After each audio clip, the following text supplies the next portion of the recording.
on bounded but leaky.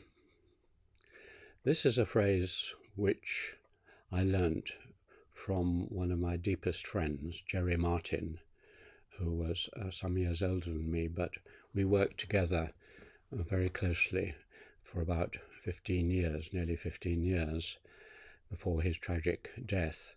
And he was an engineer and inventor, industrialist, very successful, but also very philosophical and very interested in the history of science and technologies. And so we had long discussions about how knowledge increases. He was interested in what we came to term reliable knowledge, which is another word or words for science.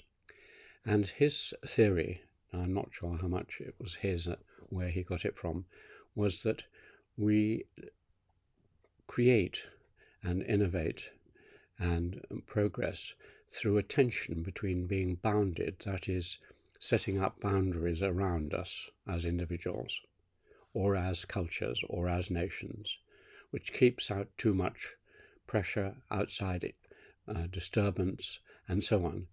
If you're unbounded, things sweep across your individual or your cultural life and destroy any kind of settled progress or continuous development. And civilizations which have had the misfortune to be constantly invaded, for instance, or individuals who are constantly bombarded by their smartphones or other interruptions, if you're constantly unbounded, you will soon lose any ability to concentrate or to evolve new useful innovations. So you need some leakiness, what he meant by leakiness. In other words, you need from time to time as an individual to talk to other people, to receive messages, to read new books, to freshen yourself like a sea pool. If you have a sea pool with lots of creatures in, the tide comes in, it freshens the sea pool and puts nutrients in, and the creatures are fine. If the sea recedes and the sea pool is left for days or weeks, everything dies. So you need the tides to come in and refresh things. But they must not be too strong. If they just sweep out the sea pool, which is unbounded, then all the creatures will die just as much. So my image of a bounded but leaky culture is, as I saw as a child, sea pools, where in the rock there was a deep pool and the creatures lived there. The sea came over the top, dropped in nutrients, and then went out again. So in our discussions we looked at bounded but unleaky cultures, and England is a very good example. It's bounded by the sea. It's had a pretty undisturbed political history. It hasn't been marauded over, and so it's had all the advantages of being bounded, and yet being a great seafaring nation, an imperial nation very close to the continent.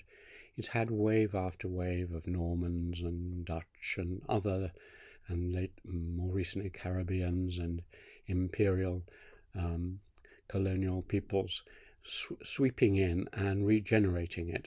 So ideas have been constantly coming in, people have been constantly coming in. So it's pretty leaky, but also bounded. Japan, in some ways, through its history, was so bounded because of a bigger sea and Japanese culture that there was often not much leakiness, and there were times when it was fairly sterile. And there are other unfortunate countries and individuals.